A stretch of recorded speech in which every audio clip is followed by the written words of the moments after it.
Le conseil de la MRC de Vaudreuil-Soulanges a officiellement adopté le plan directeur d'aménagement culturel et paysager du parc du canal de Soulanges lors de la séance du 21 mai dernier. Cette adoption marque une étape décisive dans la mise en valeur de ce joyau patrimonial de la région. C'est sur la télé s'est déplacé à la MRC pour obtenir plus de détails. Merci de votre présence ce matin. En fait, on trouvait important de vous rencontrer parce que souvent, une image vaut 1000 mots, puis ça peut aller loin dans le sens où le plan directeur fait vraiment rêver. On se rappelle le travail qui est derrière ça, premièrement, là, dans le fond, un peu en même temps où la MRC signait l'entente de gestion avec le ministère des Transports pour créer le parc régional. Un concours d'architecture a été lancé en même temps. Fait que l'objectif était de travailler avec des gens qui sont qualifiés, qui ont de la vision, puis qui avaient fait des mandats peut-être similaires, quoiqu'il n'y a pas grand-chose de similaire à notre canal, mais en tout cas des mandats similaires ailleurs.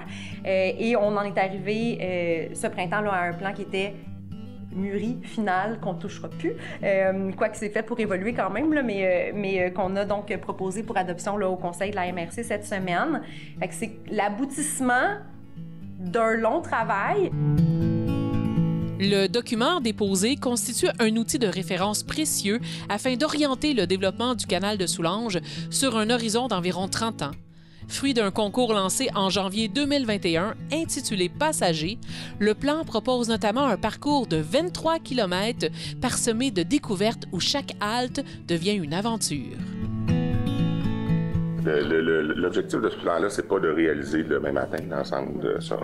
C'est de se donner des lignes directrices, des guides, une vision qui font en sorte qu'à mesure que les occasions se présentent, de financer, de réaliser certains éléments, bien qu'on ait toujours la même ligne directrice pour qu'au final, on se retrouve avec un canal qui aura cette identité, mais sur l'ensemble de son parcours, dans l'ensemble de ses attraits. 2022 à 2024, on a travaillé très fort. On a fait plusieurs rondes de consultations, autant au niveau des municipalités, des citoyens, des partenaires. On a travaillé beaucoup avec la MRC. Il y a un comité de pilotage qui a été mis en place et on a accompagné, en fait, les mandataires là, à développer leur vision ou notre future vision de ce que serait le parc du canal de Soulanges.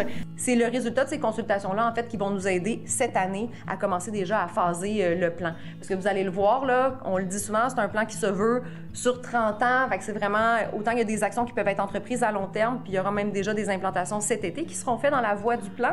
Mais, veut pas, il y a quand même plusieurs éléments là, qui sont plus sur une portée de long terme. Il n'est pas encore mis en valeur à sa juste valeur, mais c'est vraiment un site extraordinaire du point de vue naturel, du point de vue du patrimoine, des paysages qu'on y voit. À mon sens, y venir une fois, c'est l'adopter. Donc, on va essayer que cette première fois-là soit du plus grand nombre possible. Puis après ça, je suis convaincu que notre base sera là. Si tant est qu'on continue sur le travail de restauration et de mise en valeur, qui va faire en sorte que le wow va être toujours plus fort, là.